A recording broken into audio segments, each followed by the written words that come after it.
Process Simulate is not just robots and welding cells. Today it's mobile robotics with LiDAR.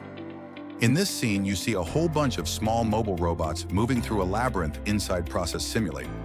Each one has a LiDAR sensor, detects collisions in real time, and when the path is blocked, it changes direction automatically.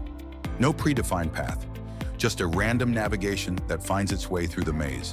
And it doesn't stop there. The same logic works in a house. I drop the mobile robots into a home layout, like little vacuum robots.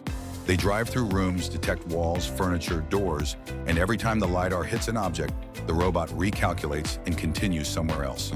That's the point. There are no limits in Process Simulate.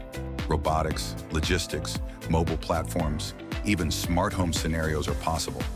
If you want to see more crazy ideas, tools, and real VC workflows in Process Simulate, follow me on YouTube, Instagram, and TikTok so you don't miss the next one.